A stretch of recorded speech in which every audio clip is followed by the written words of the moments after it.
Hey there, everyone. Welcome back to the Overflow. My name is Micah Curtis. And I'm Alex Baldwin, also known as The Hatman. And we are once again coming from our respective vehicles. And this time, I'm recording in the middle of a rainstorm. I am not. I'm recording in the middle of, what time is it? 1:48 traffic. Yeah. And I just realized, so before I started recording, Hatman and I were talking, I was talking about a scary sounding thumping noise I was hearing behind me. I just realized it's my rear windshield wiper. I was getting all paranoid for nothing. See, folks, when you work in security and you work as a guard overnight, you get kind of paranoid about noise because you get used to the quiet. So whenever there's a noise, you kind of get on edge immediately. So I was kind of like, oh God, what's that? What's that? What's that? So You're going to pull your gun on your windshield wiper. Get on the ground now! Oh gosh. Alright. So let's go ahead and get started. Hatman, what should we start with? Politics or entertainment? Let's start with entertainment this week. Let's change things up a little bit. Alright. And we don't have a ton of entertainment questions, so we'll get through these pretty quickly. Alright. So, Ontis Whisper wants to know our thoughts on the upcoming Hellboy movie. Should have been Hellboy 3. Yeah.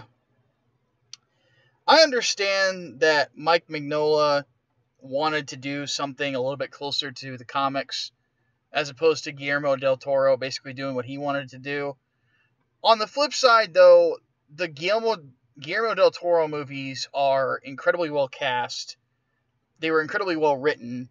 They were phenomenal films that honestly made Hellboy more relevant than it was prior. So, yep. I honestly, I don't care. I hate to say it, but I really don't care about this new Hellboy movie. I really don't. It just... Yeah.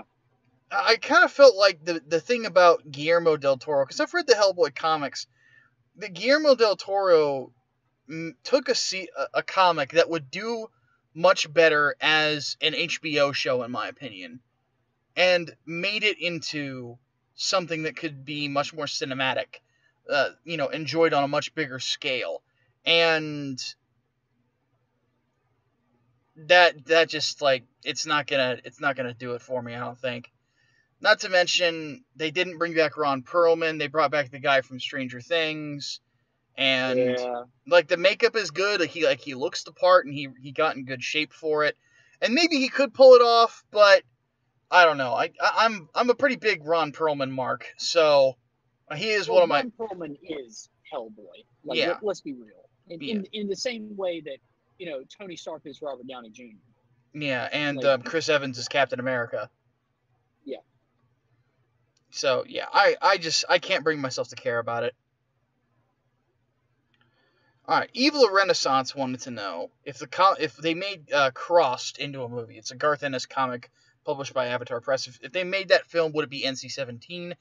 Abso-freaking-lutely. There is no way you could make it a film and get it released in the United States. It would be impossible.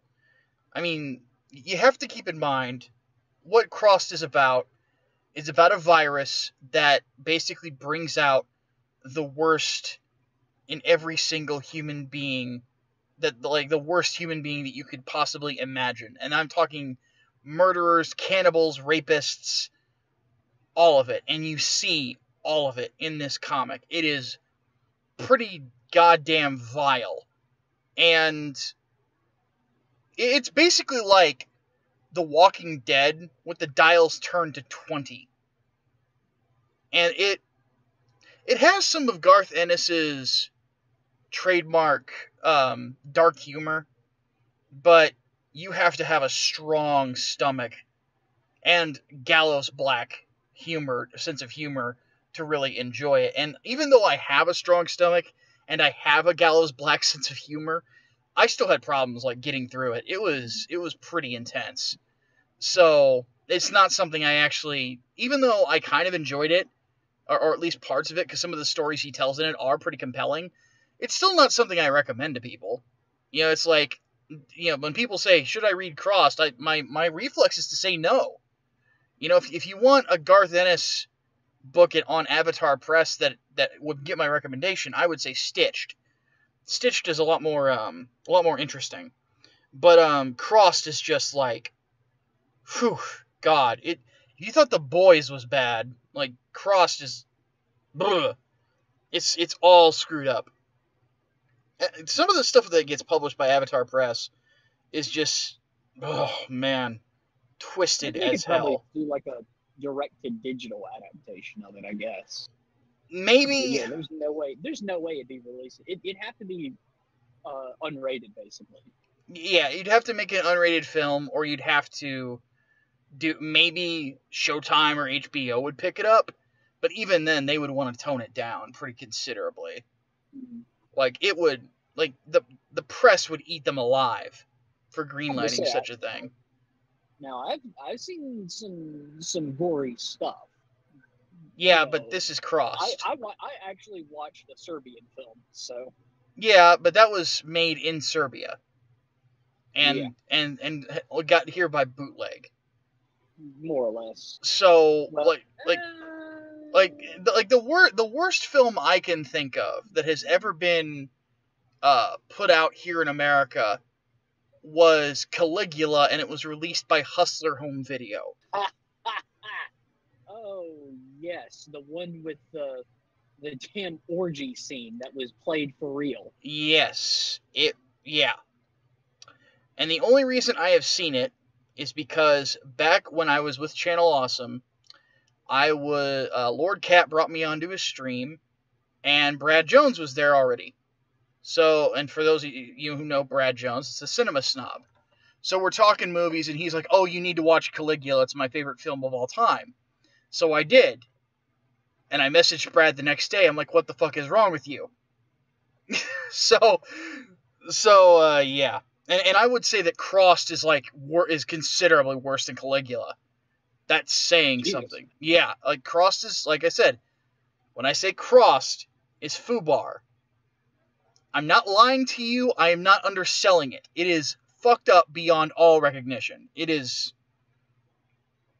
I don't know what the fuck was going on with Garth Ennis' head, but he must have just said to himself, I'm going to make the most fucked up comic that has ever existed, and I'm going to see if somebody will pay me to do it.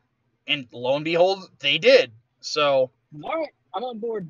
I gotta see it now. Challenge accepted. Yep, go read it. It's if you can make it through all of Garth Ennis' run on the book, I mean, God bless you, because it's not easy. Challenge accepted. Go for it. And then on the next podcast, you've got a week, Hatman. Next podcast, you need to tell everyone what it was like. That's going to be what you digested for the next one. I don't even care if you don't read it legally. Just read it. All right. CT117 wants to know our thoughts on the movie Balto.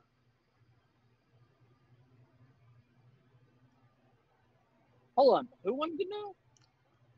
CT117. That's an odd name for a persona, but whatever.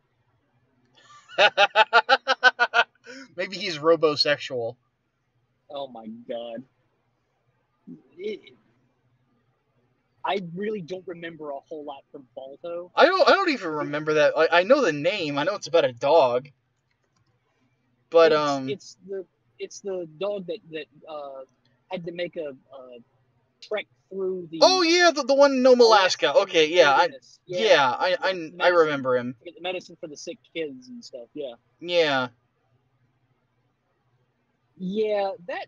I don't even remember a whole lot about that movie, but all I know is that nowadays the people who remember it fondly have a very high tendency of being furries.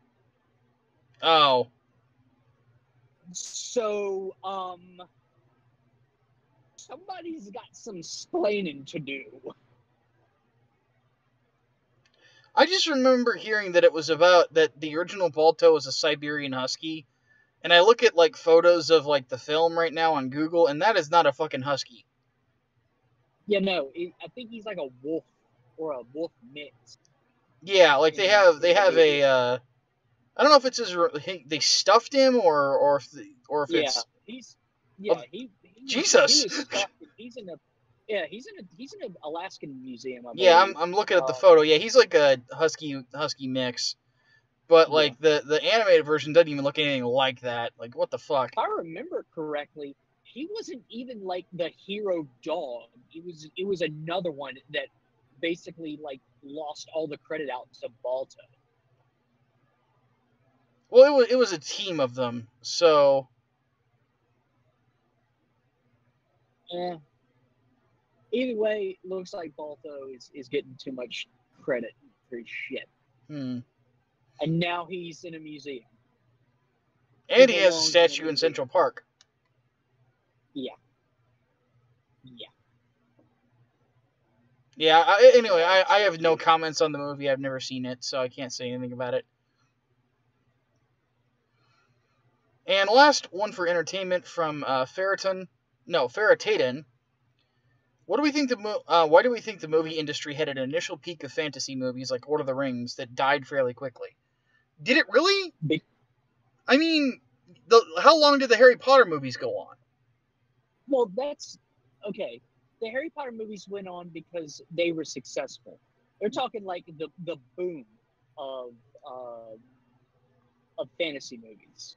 And the reason why that boom sort of died out was because they ran out of stuff to adapt. Well, not to mention the stuff that they did choose to adapt wasn't exactly like the kind of stories that a lot of people were really interested in hearing. I mean, well, that and the one that they thought was going to be like the next Harry Potter, the next Lord of the Rings, was Aragon. Yeah, I thought that was a really shitty choice anyway. Yeah, that wasn't even finished when the movie came out. Like that whole series wasn't finished. Well, mostly because Christopher Paolini fucking doesn't know how to pace himself. Well, fucking look who's talking. I don't know how to pace my goddamn self, but still, like that shit wasn't finished, and the movie wasn't even that great anyway because they fucked it up so much. Like, talk about straying from the source material. That was just a loose adaptation. See, the only other series that I can remember they really like put a lot of money into was Chronicles of Narnia. Yeah, well, you had Disney back in that one. Yeah, but they didn't. And even then, it was basically just Lion, the Witch, and the Wardrobe, and then Prince Caspian. Yeah, and I don't remember Prince Caspian doing that well. Then again, I don't remember. It was an okay movie. Yeah, well, that's the thing. All I heard is it was okay. The Lion, the Witch, and the Wardrobe was really good. Oh yes, it was. That was great. But Prince Caspian was all right. I think the problem that I have with Prince Caspian is like I like the Chronicles of Narnia, I really do. But the thing is that the books kind of have their ups and downs. Mm-hmm. I can't remember all the names of them off the top of my head because it's late. But I don't remember Prince Caspian being that strong of a story. The best books are The Lion, the Witch, and the Wardrobe, The Voyage of the Dawn Treader. Yep. I remember The Magician's Nephew being really good. Magician's Nephew was great, actually. I wish they would do a movie of that. Yeah, and then The Last Battle is incredible. Oh, yes. So... Well, of course, that's the epic conclusion of it. It's a conclusion done right. Yeah. But I had a feeling that they would have a hard time getting there. Because, again, Prince Caspian is not the strongest story out there. Voyage of the Dawn Treader is very hard to turn into a film. Well, they did it. And it didn't come out very well from what I've heard. I haven't seen it, so I can't speak anything to it. Yeah, well, neither can I. All I can give is, like, secondhand information. So Prince Caspian was also sort of like an amalgamation, too, because I remember at the end, the oldest children were told that they couldn't come back to Narnia anymore, and that doesn't happen until, oh God, I'm forgetting all the damn names of them now. That doesn't happen until like a ways into the series, though. Yeah. Like, well, yeah, Peter and Susan aren't told they can't come back until ways into it. Well, they end up coming back anyway, but it's around the time of Silver Chair is when no, Voyage is when Eustace comes in. Yeah. So no, it might be at the end of Prince Caspian. I can't remember. I haven't read that book in so long. Prince Caspian was like the third one, right? Second. That was the second one? Yeah. See, now I've got them all out of... Okay, yeah. Well, here's the thing. Chronologically, it's the fourth. That's the weird part. Okay, so here's the order they're published in. Here's the order they're published in, and we can blame Lewis for this. Is the original publication order was Lion, Witch, and the Wardrobe, Caspian, Voyage of the Dawn Treader, Silver Chair, Horse and His Boy, Magician's Nephew, and then The Last Battle. Now, if you're going to read them in chronological order, you go Magician's Nephew, which is the prequel, which tells you how Narnia started, The Lion, the Witch, and the Wardrobe, Horse and His Boy, Caspian, Dawn Treader, Silver Chair, Last Battle.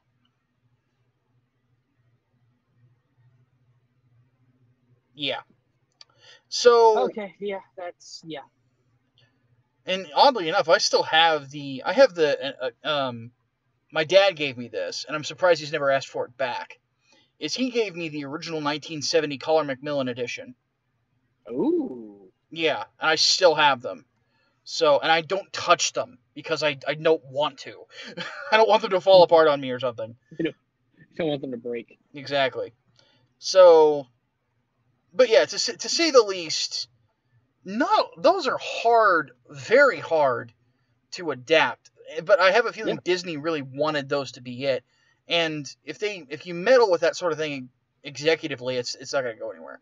But the only other major fantasy franchise I could think that would have been interesting to turn into movies would have been The Wheel of Time. And there is no way. Well, they're not even done yet. Like the original author's dead. His son is writing them now. Yeah. There's no way they'd be able to do Wheel of Time. Just no. Like let me have a look in, or did they get finished? Let me have a look. They are finished. Yes. They are finished. They were finished as of 2013. What? Mm-hmm. Are you kidding me? I am not.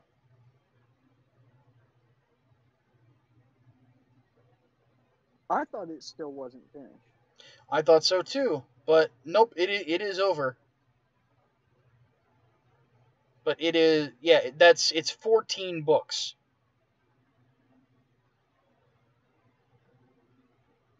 But that, aside from the inevitable, Game of Thrones, that would have been the only other series I would honestly think.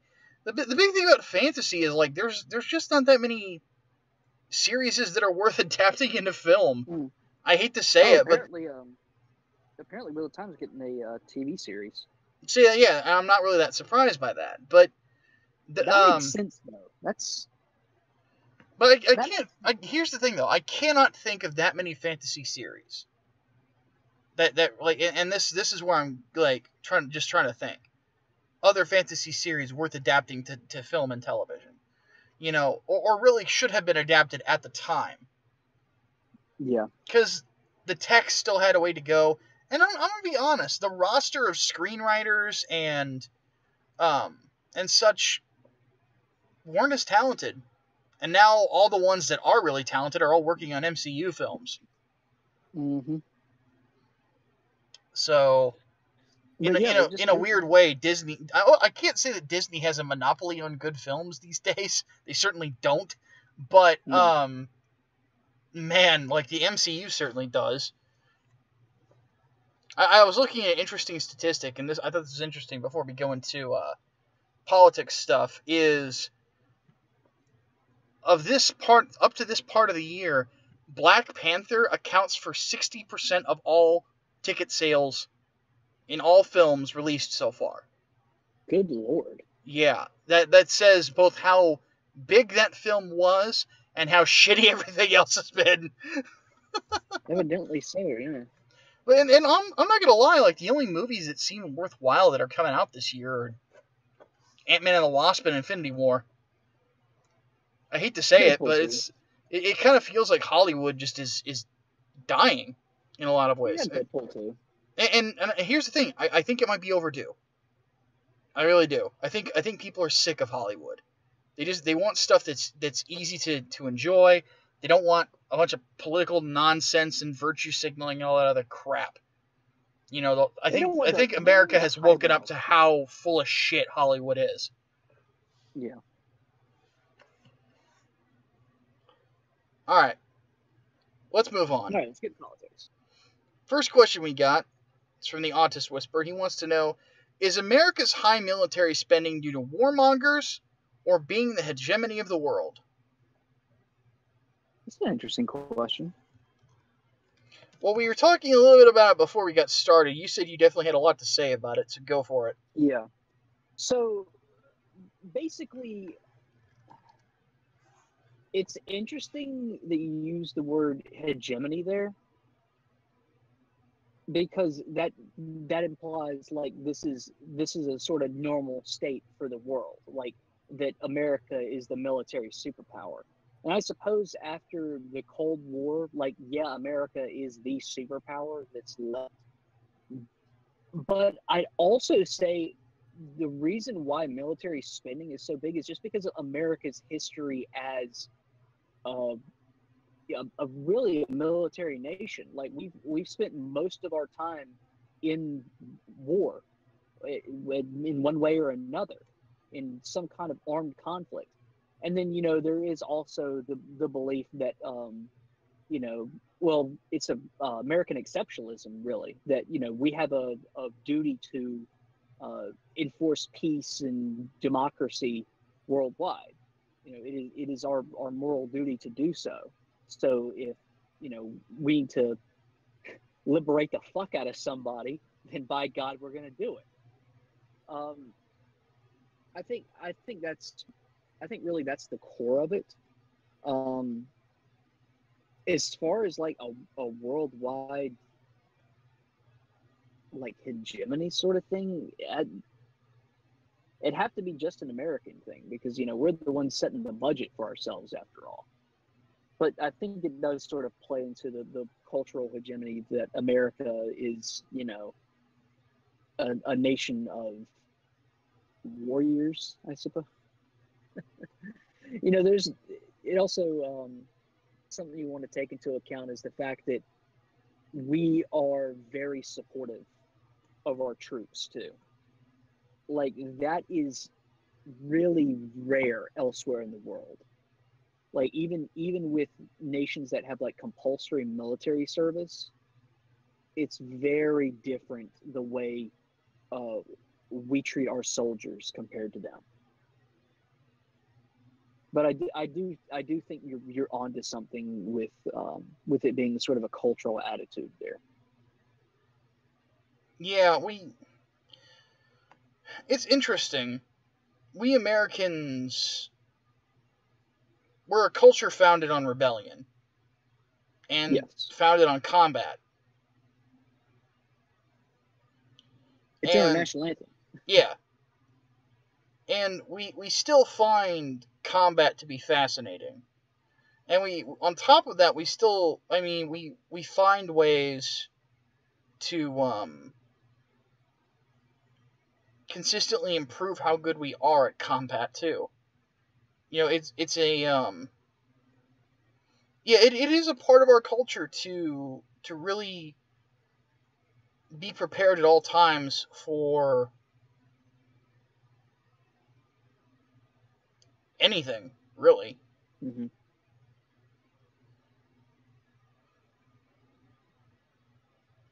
I mean, I've been watching a lot of MMA stuff recently, and just kind of thinking like how that sport has evolved.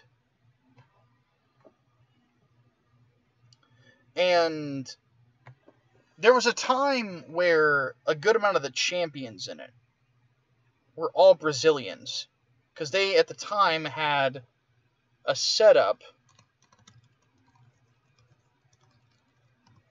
of fighting that really, was dominant. Brazilian Jiu-Jitsu plus Muay Thai, and they were phenomenal at it. Now, when I look at and it used to be like, it was, I would look at the list of current champions, and it would all be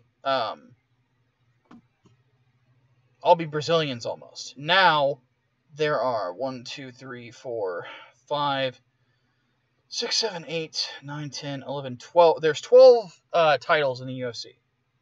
And 1, 2, 3, 4, 5, 6, 7, 8. And 10 of the 12 champions, active fighting champions. No, I'm sorry, 9 of the 12 are Americans. And as of right now, the best pound for pound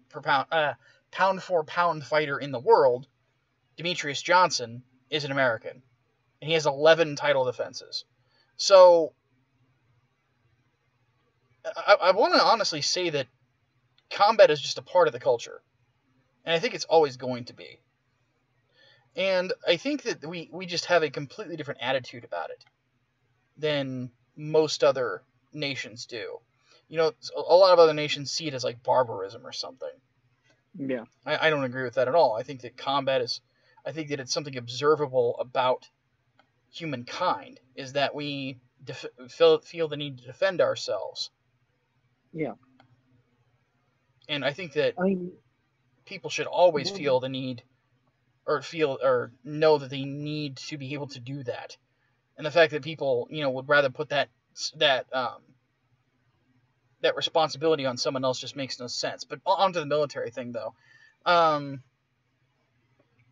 think that on top of that, we are the number one nation in the world overall, and we definitely have the best military on top of the biggest, which is a scary thought when you think about it. Not only do we have the biggest military, we have the best trained military. The second best trained military in the world is the Israelis. Where do they learn all that shit from? Us.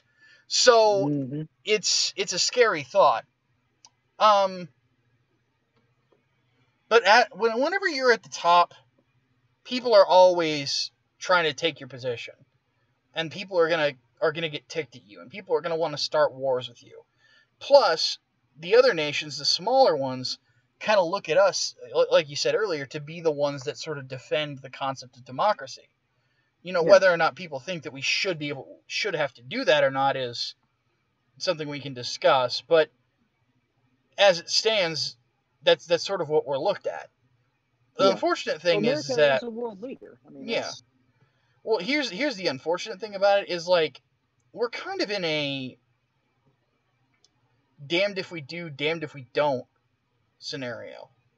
If we do defend the world, and we do enforce international law,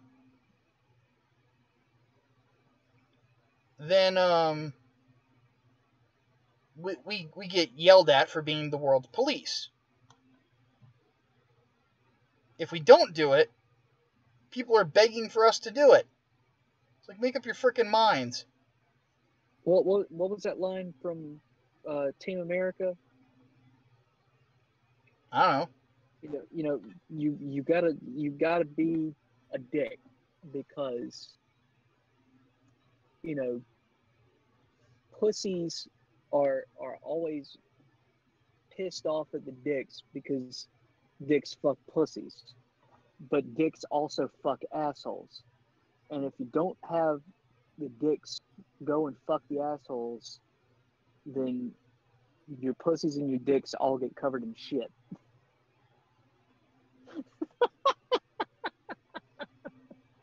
Philosophy via Matt and Trey Parker, who, oddly enough, I thought this was pretty neat. Oddly enough, apparently recently declared themselves as conservatives in front of a room full of Hollywood people. I thought they were more libertarians. So did I, but yeah. Interesting. No, maybe they're as sick of the Libertarian Party as everyone else is. Maybe they found out what Aleppo is.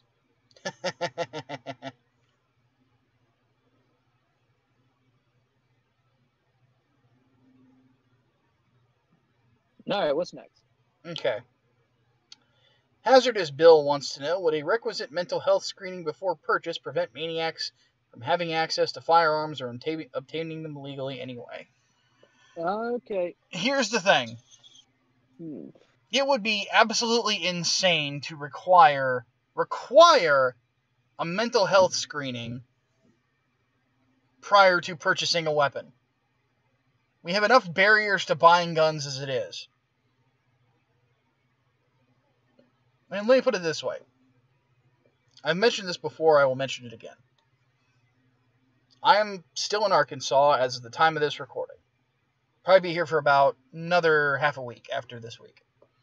And here in Arkansas, and I actually talked to a cop about this yesterday to confirm, is in Arkansas, if you want to buy a gun and have it and keep it in your car or anything like that, if it's not a concealed carry, like you're carrying it on your person consistently, all you have to do is pass the federal background check. That's it.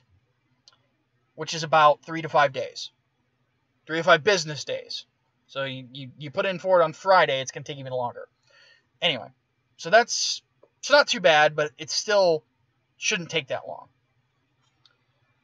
If you do it in Illinois, my home state, you have to get what's called a FOID card. Firearm Ownership Identification. That's what it stands for. And I actually applied for it before I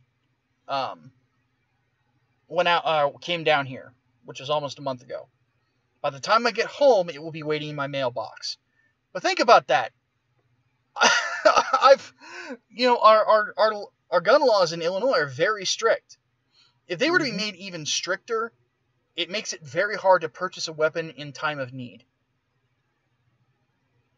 Which, sometimes dangerous situations happen, and they make you go and do that. So, having like mandatory mental health screenings for everyone is a little bit ridiculous. Not to mention the type of mental illness that it takes to where you would be determined as not able to bear a firearm is pretty rare. And it's going to be patently obvious when it's there. So instead of that, that's why we have people declared,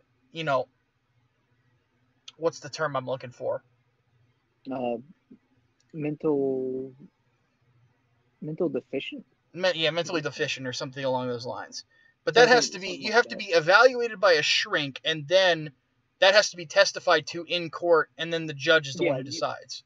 You have to be declared that, as you cannot stand trial due to reasons of insanity, or you were involuntarily committed to a mental facility. Yeah. Here's the thing. That is not what we need. What we need cops that are more willing to call the nut house. That is, and I'm sorry to be so blunt, but that we already have a system in place that works that nobody fucking uses. That's the problem. And it was interesting. I was, more and more information, as we have constantly said before, has continued.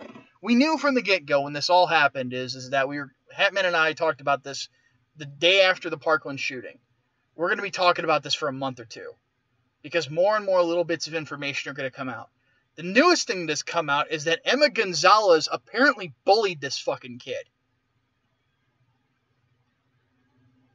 And trust me when I tell you, bullying makes the situations worse at that young of an age.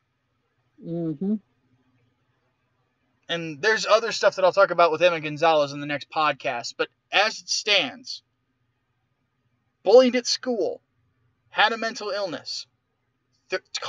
Cops were called to the home 37 times. Nobody put 2 and 2 together that this kid's fucking nuts. And he needs help. But nobody thinks like that. They think, instead of helping the kid, let's just shove him under the rug. Well, the problem is that he found a weapon under that fucking rug, and he came back and he shoved it up your ass. Mm-hmm. And that's not the way these situations are supposed to go. You know, I hope my sister isn't going to hear this, but I'm going to tell a story about her. I love my sisters. My sister was not a nice person in her early teens. I will tell you right now, she was very difficult to live with because she was mean. She was like one of those girls, you know, it's like, well, here's the thing. You know how you have your preps and your jocks and whatever in high school? My sister was a bitchy prep. That's exactly how my sister was. And I called her that to her face. Because she was bullying kids because that's what her friends were doing, and she was just giving in to peer pressure. And I knew, and now she's better than that, but I always knew she was. And that's why I got so angry at her. Because she became one of the people that were like the ones that tormented me. And then when I was in high school, I got in fights all the time because people would stop. And oddly enough, what ends up happening is there was a kid who had been troubled for a long time, did not have a good upbringing, who was going to shoot up the school. And they found out about it. My sister was on a list of people to get shot. But the only reason that he was getting pushed to that point is because people were bullying him. And somebody in my... I'm lucky that my high school, or the two that I went to, were kind of these country schools that were run by people who genuinely give a crap about kids. They suspended him for it, but they got him help. They got him to a church counselor, you know, so somebody who he could talk to about these problems. And from what I hear, he's lived a fairly normal life since then. But the problem is that in some places, you get people that don't give a shit about other people.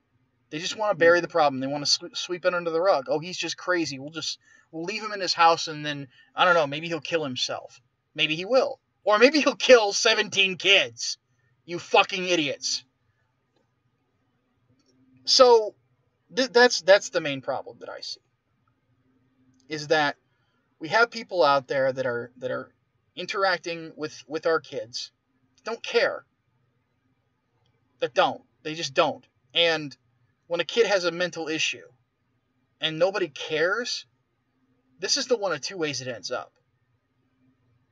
You know, it's, you know, this idea of, and I hope, Bill, that you don't think I'm yelling at you. I'm not. I'm yelling at just the world right now. There is this odd idea that this is something you can just shove under the rug. It's asinine. It's completely asinine. You know, you know, I don't think everybody needs a mental health check. I think the amount of people who suffer from a mental illness is very small, and of that number, the amount where it's very severe is even smaller. It's just... And even then, they're more likely to kill themselves with a gun than go out and kill other people with it. Yes, but I think that this is the cultural issue is that we are becoming a nation, or at least some parts of this nation are evolving or devolving into one that does not consider life to be sacred. All life to be sacred. We are willing to make exceptions about other Americans, and that's a scary thought. I think that life matters, bar none. Not Black Lives Matter, not White Lives Matter, not that. Life matters.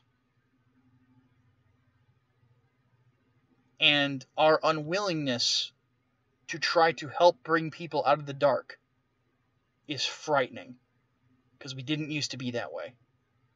And there's a lot of factors that play into that. I think that the culture trying to get rid of the church, and it's less of a focus on the family, has been a major factor. I think that the mischaracterization of mental illness as a social construct has done, hopefully not irreparable damage, but this culture needs to change. We need to figure out the stuff that worked that beforehand, before all this postmodern nonsense. We need to get back to basics. And then from there, figure out how to fine-tune things. I've been listening to Jordan Peterson's 12 Rules for Life audiobook. There's some suggestions he puts in there that I really think a lot of people should consider. So if you have not picked up the book yet, please do. I haven't even gotten through chapter 1 yet. I'm still with the lobsters, man. I'm still in this giant lobster tank just observing. Just trying to figure it out. But I'm really loving it so far, so. Not to mention I could listen to Dr. Peterson talk all day. Did I let you get a word in there? I'm sorry. Not really, no. I'll be straight with you, not really. Sorry. That really hit a note with me. I'm sorry. Clearly it did. No, I was gonna say, like, it's not even just a mental health check as it is wouldn't be enough, because what would you end up doing except flagging people based on, certain qualities? Like, that's what North Carolina is doing right now. If you want to buy a handgun, you have to get a permit for it. I don't see any reason why not. That includes a background check. Sheriff is going to make sure that you're okay, and it goes through your county sheriff too. I mean, and it's got to be the county where you live. Like, you can't go to somewhere else and try to get it. I tried that when I was living in a different county than was listed on my driver's license. They wouldn't let me do it. But anyway, and included on there is a mental health background check. And it's basically all the records that are on the books about you. And if you don't have any, well, congratulations, that's fine, you passed. However, the flags that they have are kind of odd. OCD is not considered a flag, though there are forms of it that act very similar to schizophrenia, which is a flag. Depression typically is a flag. But someone like me, who's rather high functioning, not an immediate threat to himself or others, any sort of psychologist would say, yeah, that's fine. I'd be flagged for it. It's weird. You can't do a blanket sort of ban just based on, these conditions. And I think part of the reason why that's what we go to is because the general public really doesn't know that much about mental illness. I mean, you ask them what the DSM is, and they'll go, wasn't that a rapper? Nah. Like, seriously, that's just how it is. So, and I think we talked about it on an episode way long ago, that a possibility would be, if a flag did come up, then they would consult a mental health professional that you had a history with, and basically ask them if they thought that you'd be okay for it. Basically get that sort of clearance from someone who knows you a little deeper than a simple label would be able to describe you as. But even then, like, that's leading up to one person. And if, they sign off for somebody who turns out to, go shoot up a school or something like that, then, okay, you can't do that anymore. Because clearly, despite the fact that they know somebody, they don't really know them. I mean, it's just a sticky situation all the way around. I don't really have an immediate answer for what should be done there. That is a hard question. So,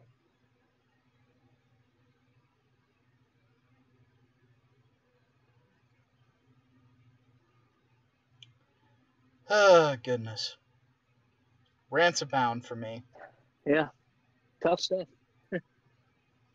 Alright, Melee Brawler 64 wants to know, do we know about the guy who claimed to have an affair with Barack Obama in 1999? I don't know about this, but I want to know more about this. I feel like there should be a would you like to know more thing so that we can click here, but I've never even heard of that. I've not heard of this. I know it's tabloid trash. This is totally tabloid trash, but I have to say, I'm curious. Yeah, the idea of Barack Obama getting bummed by somebody sounds kind of funny.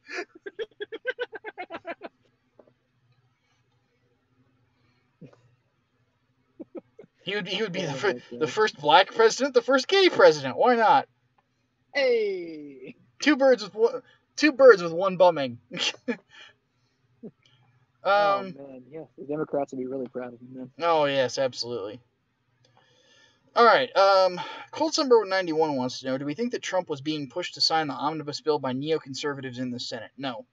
No, it was Mattis. Yeah, I would think that was part that would be a big part of it. Is partially Mattis. I think that he was worried about political blowback from a shutdown, and I think that he was way too worried about it. Because, like I said, if I were in his position, I would have had that press conference. I would have brought it up. I would have acted like I was going to sign it. I would have held it up and say, wow, this thing's kind of huge. I haven't had the time to read through all of it. And I would have ripped it straight in half. Because, and that would have been a position to where he could make some real change and say no more. He just say, I am not signing another omnibus. No more. You send me a bill worth reading. You send me a bill that is not 2,000 pages of stuff. You know, and I would have been like, Rand Paul didn't even get the chance to read all of this before the vote. 2,000 pages of earmarks. Yeah, I would have said, I don't know what the Senate is doing, but it's not working. Mm-hmm. It's like they're doing something else. Maybe they're enjoying, maybe they're tasting designer coffee. Like maybe they're having giant powwows where Elizabeth Warren send them smoke signals. I don't freaking know.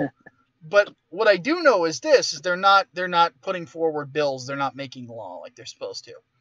And that's something that, again, I'm incredibly disappointed with Trump for giving in. I think that it was, and I'll say it again, I think it was a cowardly move. Yeah. You know, did in any situation. He's a businessman. He should know this. You give somebody an inch, they will take a mile. And sometimes you shouldn't do that. You know what? Because now, let's say that the Senate flips. This isn't going to stop. No. So, definitely not.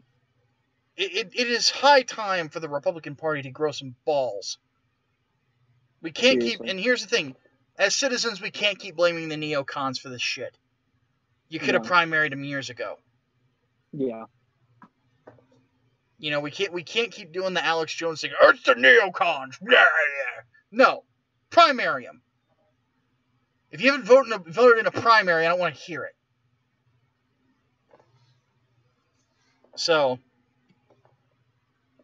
No, I think Mattis was the one that convinced him to do it, and I think what turned him around was military. I would think so too. Yeah, they got a pay bump, so I think that's what was the tipping point for him. But even then, I would have said no. Yeah. And finally, from Eclectic 1995, he wants to know, how do we think the new tariffs set on China will affect the country? Mike, can you take that one? Because I am bad at economy. Well, there are some theories that have been batted around as to why Trump is doing this. Again, I think that he thinks that there is a generally broken part of free trade. That there have been a lot of deals struck over time that disaffect the American worker.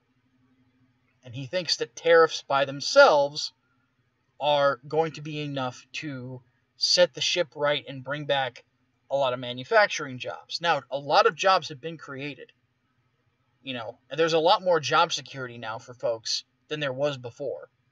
And I've seen a lot of businesses that have given out bonuses or are more willing to bump your pay and so on and so forth. And that it's a really good start, and it can continue to get better.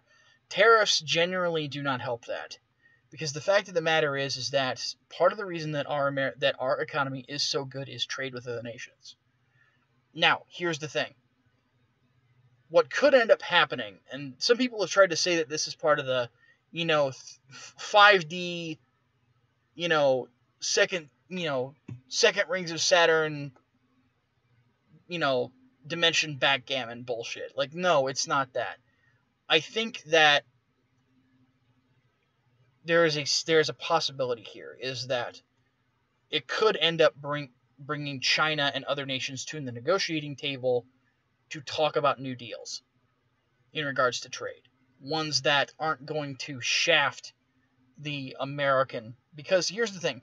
A lot of trade deals that have been put forward over the past were largely written by Democrats, and were largely there to help other nations build up.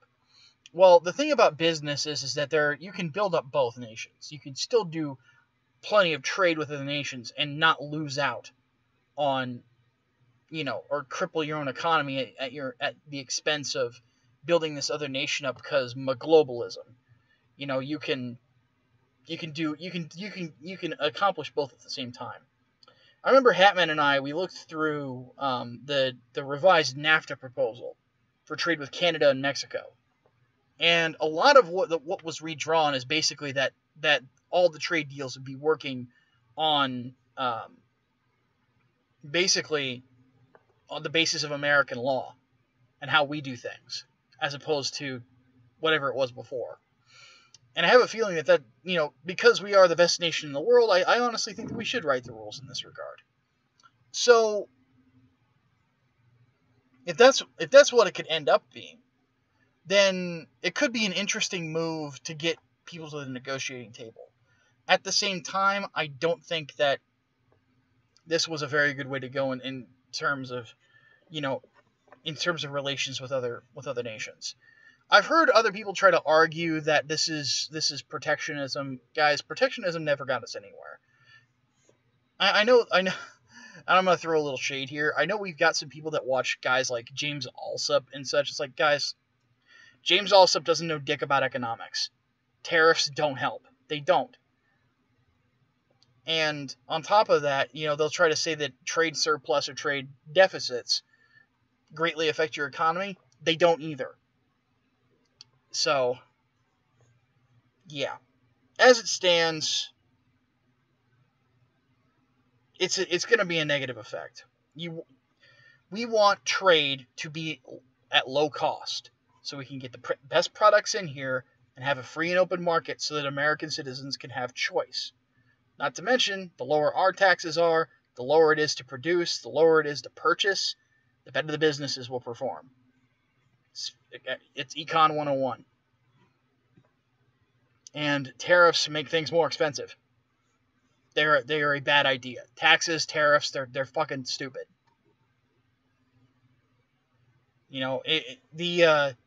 This arguing that taxes and tariffs end up helping the economy is something straight out of like it's Cenk Uygur logic. Of course! Gotta find the tax balance, of course! Ugh. Yeah. What do you think, Hatman? I don't even have an opinion. See, I don't even know that much about economics. I just took econ in high school. Yeah, it's been forever with that, and even then, like the civics and economics class that I had was basically just civics. Yeah, mine were hardly any economics. Mine were two separate courses. Mm.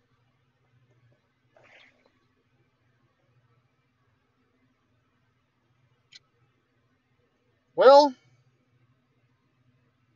that is it. We are out of questions. I have nothing left to rant about. Oh well. Oh, well. Well, folks, you guys got a long one from us today. It's been almost an hour. Good Lord. Yeah. We didn't even have that many questions either. No, but I had a couple rants in there. Not to mention there was stuff that needed to be explained. Yeah. So, but yeah, to say the least, stick with us. We know what we're talking about for the most part. We seem to know a bit more than like certain parts of the internet, I've noticed.